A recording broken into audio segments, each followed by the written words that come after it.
Yeah. Okay, so let's start that again. So the first thing is someone gets married or divorced or changes their name or whatever, and their Google account gets updated or their Kmart account gets updated and they can't log on. So let's pick Barbara to start with. If Barbara got married or divorced and changed their name and then their email changed. Now, often you might create an alias in Google and then the new one becomes the primary or the old one's still the primary or not. What you can do in Kmart,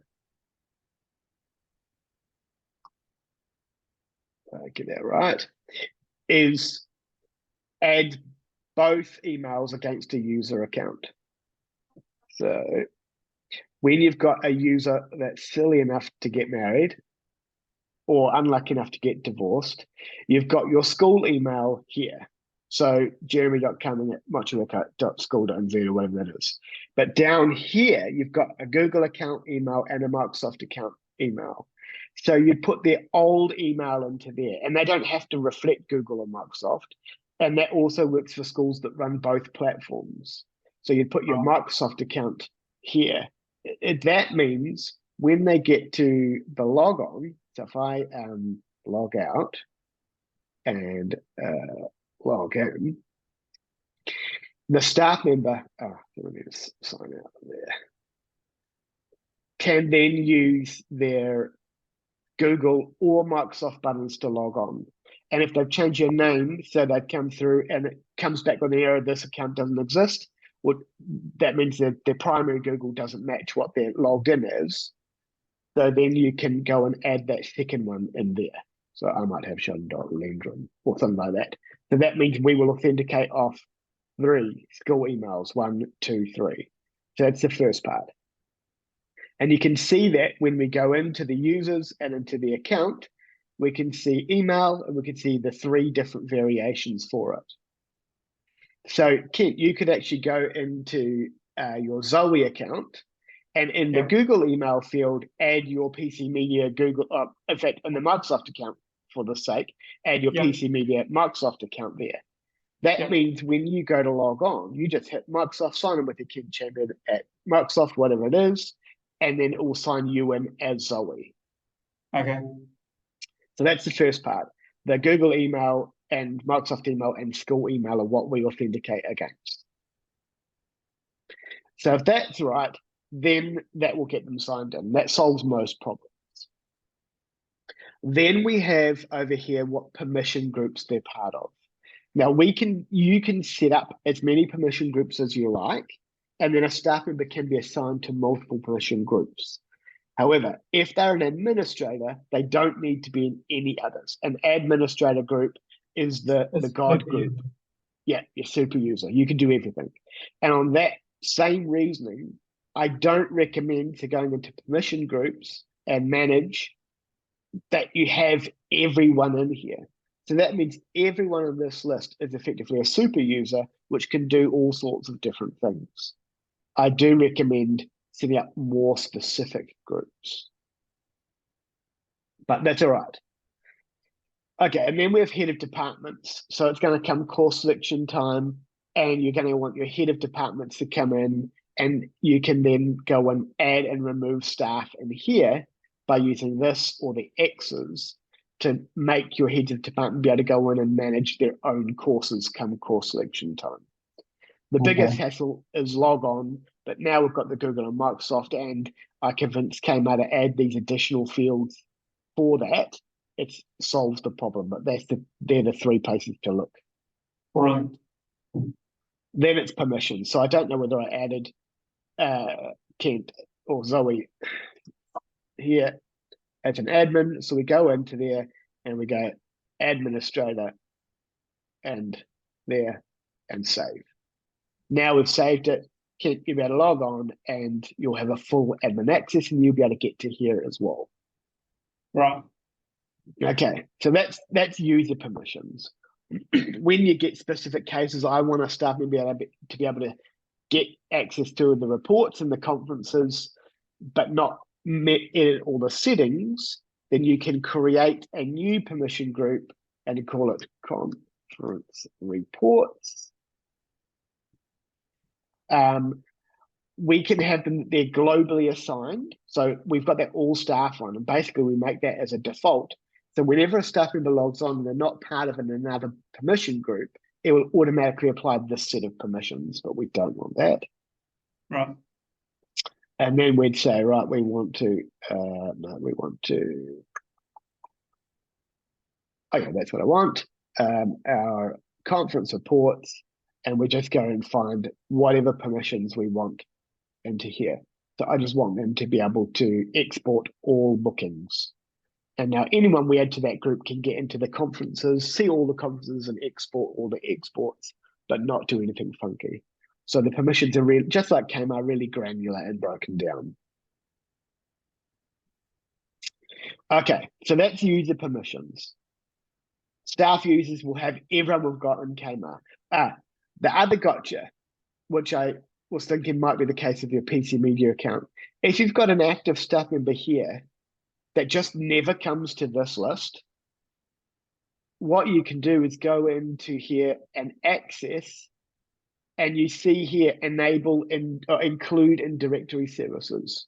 Yep. If you've got someone on leave, so let's say let's say Zoe, the real Zoe, is leaving for have a baby, they're going to be off for a year. You still want them active in Kmart and all of that, but we don't need to send it all there. You just exclude that, and that will stop them coming through. Right. And that means in reverse, when they come back and they're not syncing in, you got to think, oh, all right, I've got to go back and check that. Yeah, so when staff go on sabbatical for a year or maternity leave, you could actually just take them out there. Yeah, and that will take them out of all. The only gotcha there is takes them out of all directory syncs, which isn't a bad thing, but yeah. So it won't go into your whether you use usync or Active Directory sync or which one of those syncs for the Active Directory or Google App provisioning. So that's the other thing to remember to check. Why isn't the staff member there? They're probably not checked there. Yeah. Okay. So then we're on a separate tangent. We've got staff forms. So back on that home screen, I've gone to staff forms, and now you're an admin, Kent. You'll see this. And Jeremy's an admin and an approver. So he's got his forms. So these are either his tests or real trips to Fairfield Orchard or to a brewery by the look of it. Yeah. Here, so there are his. And here are all the ones that are pending approval. So when Jeremy first took over from Andrew, we had to go and shuffle some assignments around. So you can go in as an admin and see all forms. Yeah. But to edit the process, we go up to manage forms up here on the right, probably behind my head. And then you've got the actual forms. So PLD is down here. We can click onto that one and we can see all the information around the PLD form. We don't need a 2023 on it because it's now out of date. And we can go to the approval stages. So might have been what you were talking about with Jenny, Ken. Yeah, that's When someone submits a PLD form, so Jeremy wants to go to the Kmart conference or come to our school bridge training day here in Tauranga, which conveniently be timed at the same time a cricket test is on or something like that, he would come in and fill this out. It would then get submitted through to Karen. But if Karen's away, it's going to get stuck, like what happened to all the ones that were going to Andrew, and Andrew's gone. Yeah. So you can come in here and add Jeremy on, and you can have multiple. Now, the benefit of this is if Karen's away, Jeremy takes over. He knows, right, Karen's away next week. She's having a trip in Rarotonga. Lucky, I've got to go and action them. Otherwise, he just ignores it when she is here. Yeah. So having two people there is not a bad thing. And you can take Karen off and put the new person on. Yeah. So Nick should be in there as well. Yeah, Nick Campbell. Okay, what an H. I Okay, think Nick. that's what Jenny did the other day with me. Okay, so she might have done it for one individual form, but I've done that now. So when a new PLD form gets submitted, it will go to both Karen and Nick, and either of them can approve it. Yeah. And that's the only approval stage, so then it's done. What it will do is it will trigger an email to Rebecca Pierce to say, I've approved Jeremy's KMA conference PLD, do whatever. Now you've got complete a blue form. What is a blue form? A paper? You're still doing a paper-based request for something? That's right. So you could create this as. Does that make sense? Yeah, I sure. don't know why we do the paper one too. What does the blue form contain? Because what this could be done is a dynamic stage. So once Karen approves it, it automatically attaches the digital blue form, which Jeremy would fill out and then submit to Rebecca. Yeah. Hey, Sheldon, Jeremy's just going to get the blue form to see exactly what's on it. Well, yeah, I think we could improve, if we can get rid of another ream of paper, then that will solve a problem. Yeah, save the trees, mate. I don't know. All right, so what we would do is we would add another approval stage, and Rebecca would be that. So blue forms approval. That would be in the PLD, wouldn't it, anyway? And then you have to put in the date that you're going on the relief anyway. I just feel as though it's so weird, eh?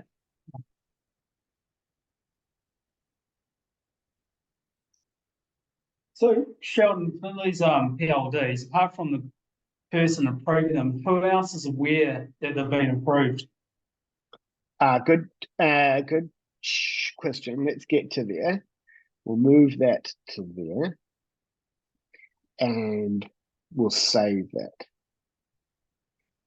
Okay, so what we can set on the first stage is date.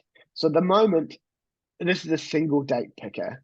I think we're better to stick this to a non-consecutive date picker. What that does there is you come in and you pick Friday the 8th of March. And if it was just one day, perfect.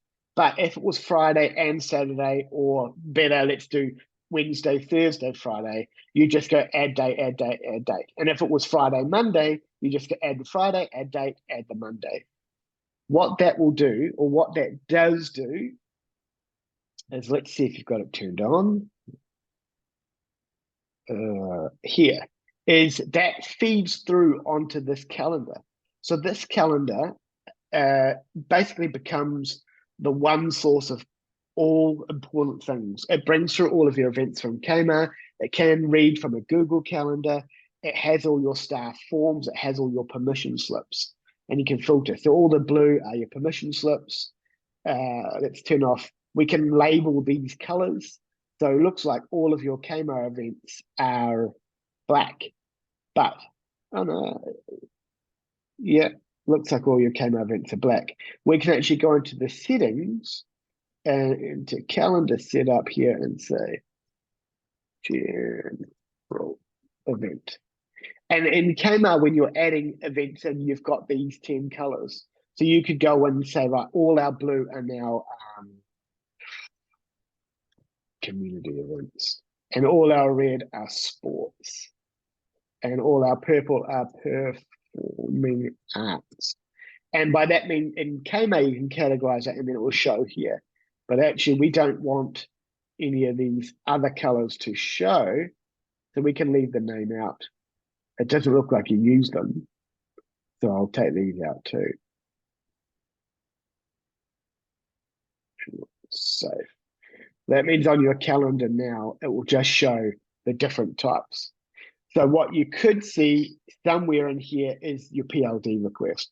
And the only way really we'd see that is if we submitted one, you'd see how they start with form, and then you'll have PLD, Jeremy coming, KMA conference or whatever it is. So effectively everyone can see it.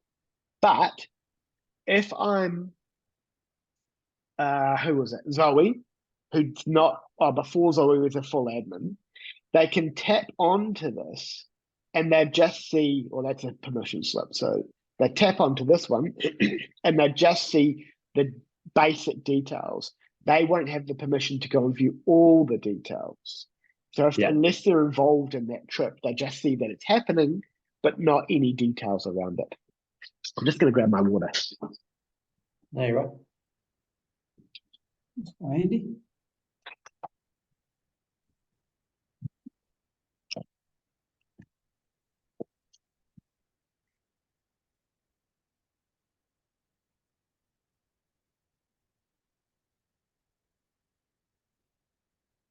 Okay. Yeah, so the calendar ties everything together. And it just means you can add everything on. So as a staff member, you will see all the forms and slips and Kmart. And in Kmart, you see some of these black ones. I don't know if you can see very well. These black events are appended with staff. So that means in Kmart, there's actually the option when you're setting up an event planner, go. Wait for that. So when you add an event to the calendar, you have this red checkbox once my camera loads. Okay, this one here. So with that, it means it's a staff only event.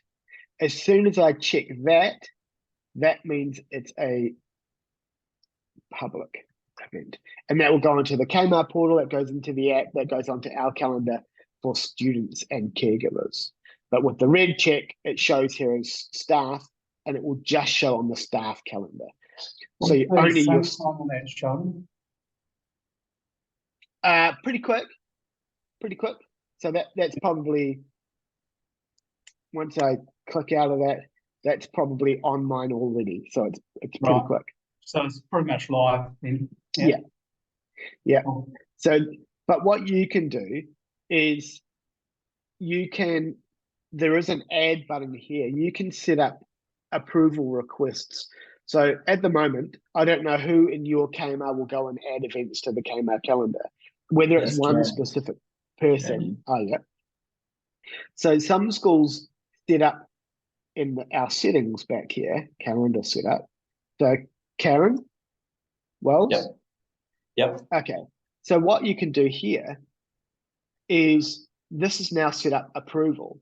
So that means any staff who's not an admin can come to this calendar, click add and say, we want, I don't know, Mayland cricket match. And then blah, blah, blah, fill out the details, tag it to the sport color, indicate if it's staff or not. And then that actually send Karen a request to say, hey, can you add this to the thing?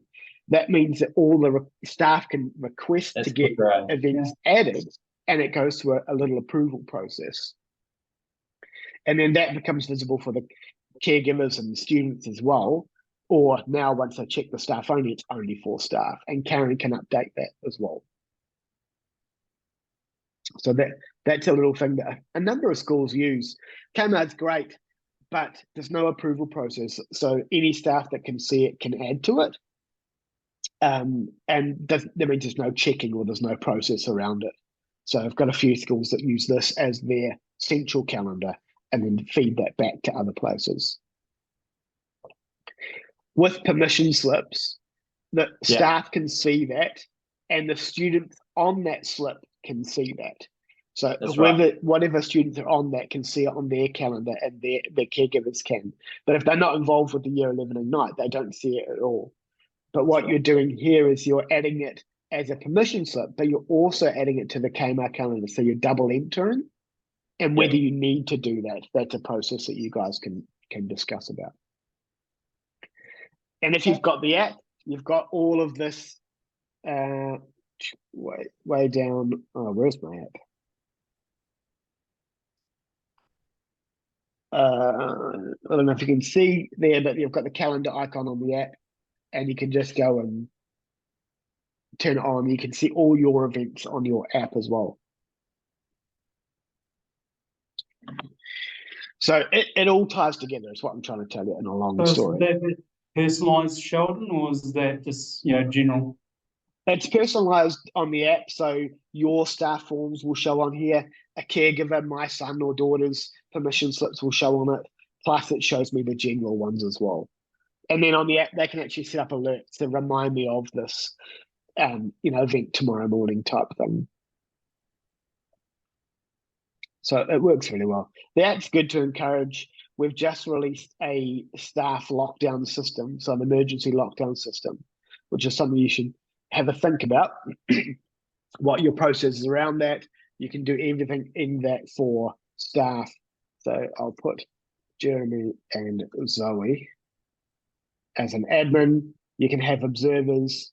We're just going to do a test here. You can fit your default and your procedures and all of that, and your post-lockdown procedure. So then we can do here, staff lockdown system, save and view. Oops, mouse. Now only staff with the permission can get into here, but effectively right now I can test, ignore, do it in test mode. I don't want to send the email, activate it, and that will activate a lockdown for only staff will see this, but every staff it will pop up live. So Jeremy, if you've got Schoolbridge tab open somewhere in your browser now, you'll actually click to that and it should already be read and updated. But anyone else logged in won't see that because I did it in test mode. And you can update your status. We can indicate right now, right, you are safe.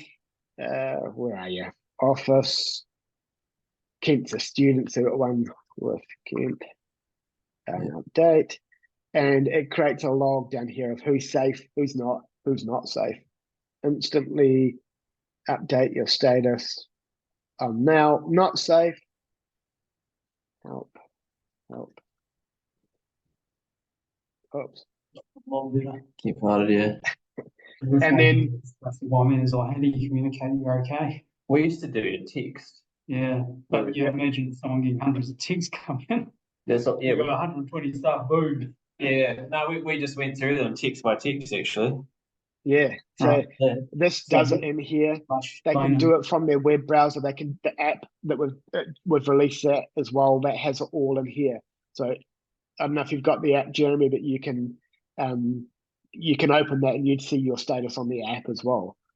And then you can send out staff-wide notifications. This is a test. Do not panic. And of course, this is only going to you. So we've got that. And then you can change the status, right? Put down to yellow. All safe. Update, and then that blasts that out. So it's something to have a play with a couple of staff into there, and then of course we're going to close it off and actually archive it. Yeah, and it creates your report. Everyone that marked they were safe, everyone that didn't, everyone that marked they weren't safe, and things like that. So all that comes out nicely. Okay. Who did it, what the messages were that were sent out, everyone that updated their status. You were safe and then you were unsafe and things like that. And here's all the people that didn't update their status and why didn't you update your status? Yeah. But anyway, that's off the topic, but that is something you can have a play with next time you are going through that as a test, hopefully. I was just wondering, I'm just going to circle back. I just had a look at something on my phone. With school interviews, it's easier if they just log on through Schoolbridge rather than trying to do it through the portal. Would that be fair? Yeah, absolutely. Don't go through the portal. Just, I think Chris is telling me that you've been clever. Oh no, it's Motueka High, isn't it? Because Garen, I just read there, you book it through the portal. But yeah. I might give Paul some shit because I always said just do it straight through. Yeah. So your portal links here, they go through to Schoolbridge directly. So the best advice, in fact, if we go back to there, is always, oh no, let's get back to that one. Okay.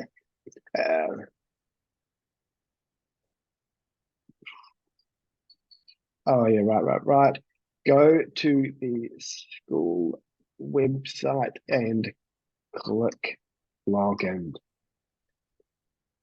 Because they're always used to coming to the school website, parent portal. So let's fix that.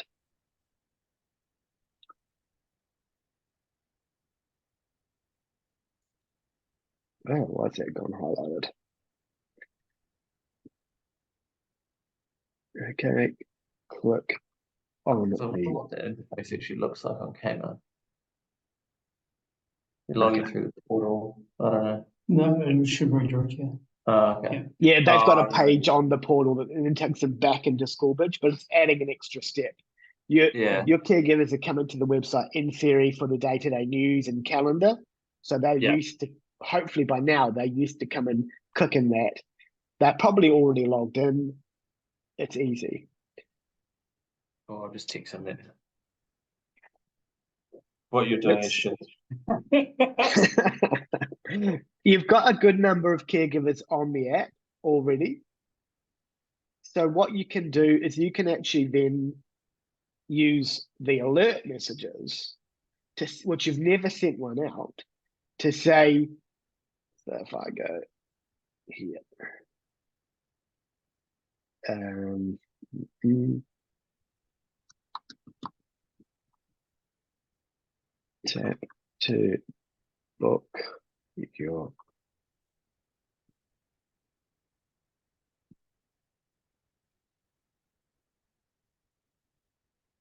dunk, and you can use that and it will just send out a free notification to everyone who's got the app to say conferences are open, tap to book the time, and then it will pop through to the different people's devices. If you had the app, you would have got a push notification on your app. The caregiver just taps it and they're logged in and making their bookings in moments. Yeah. Sheldon, your recommendation, using that to do bookings easier, was easy to go through the website. Much of muchness. The booking system works. I've closed that tab, but works really well on both. The benefit of the app is you can send out that free notification. They're straight in there. They're already logged on, but they're just doing it on a smaller interface. But it works pretty well. It definitely finger use. I looked through our stats a while ago, and we had conferences that 70% of caregivers were using the app or mobile to do it anyway. So it doesn't make any difference. Mm-hmm. But yeah, so you got lots of areas that you're not utilizing. What ones in particular? Well, you haven't used this alert messages area, which is a really good, efficient way of sending out communications. Whenever you send out a permission slip, so this one, whenever you activate it, it sends the caregivers an email with their link to their permission slip, but it also sends them an app notification at the same time. And see how this is on the 13th of March. Yeah. At 8 p.m. ish on the 12th of March, it's going to send a free push alert to all the caregivers that have approved it, reminding them that that's on tomorrow. So it's great for those like little notifications as well. So we can see here, Sandy Chisnell, she's got the app because it's got this little icon. So at 8 p.m. in 5 nights' time, roughly, she's going to get a notification to say Charlie's off on his trip to the orchard. So caregivers get those reminders. And that was actually something Jenny, my wife, suggested one day because our primary school still does paper-based permission slips. And she hadn't put something on the fridge and she'd forgotten about it. And I said, well, imagine if the night before you'd got a notification to remind you. Yeah. So we wrote it. So she doesn't often provide good information, but that was one. Yeah. Yeah. So anytime you send an email to a caregiver through the system, it sends an email and an app notification. Most people carry their phones on them, whereas emails, we have a different note. Everyone has the email client open. Yeah. We had a really angry caregiver of a fancy private Christchurch school, not Rolleston. No, sadly not Christ. St. Margaret's, I think it is. Margaret's. Okay. Ranting that he needs to request a link for his email, but he wants to do it from work where he doesn't have access to his personal email. And, he was just complaining no end that it was just too hard. And I said, well, you can add multiple emails as a caregiver, so add your work one and then you can just sign in. But what we're doing on the app is we're catching up with technology on the app. If I'm signed in, I will be able to scan. I'll go to the log-on screen here as a caregiver, and I'll be able to say sign in with app, and it will pop up, and then it will generate a QR code, and I'll scan that, and it will sign me in straight away. So it can be used to sign in easily on other devices. When the guy showed it to me yesterday, I was quite excited.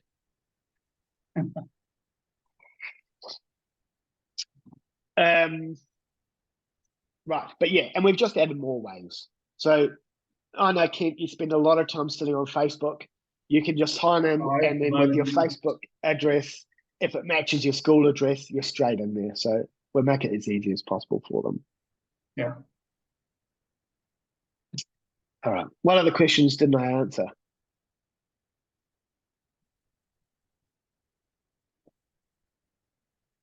I think you've answered all mine anyway. Yeah. Okay. Key thing is, if a staff member can't log on, come into the users and make sure they exist here. So let's go Karen. And then we look at Karen here, and we see her email is Karen Wells. She gets married, and her name's now Karen Wallace.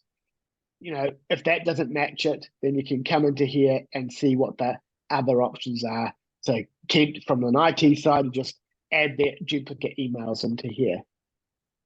Yep. And that'll apply to any school. And then permissions, add them to multiple permission groups. She doesn't need to be in those because she's an admin, a super group. Yeah. Oh, Jeremy, the blue form, can you snap a photo of it and then email that through? I see. Hard copy. They're not even Just scan it. just scan it through. Okay. Yeah. What I'll do is I'll make that a digital form and part of the process, and we can trial that with Karen and see how she likes it. Yeah. Because it doesn't make sense going digital and then, in fact, you're already entering what I saw there, your relief information on the initial form, right? Yes, and we I mean it's there. But yeah. Why are they doing it twice? Yeah, the thing is, it's a hard copy. It's the only reason I can think of. But Karen can, can come in and she can print these off.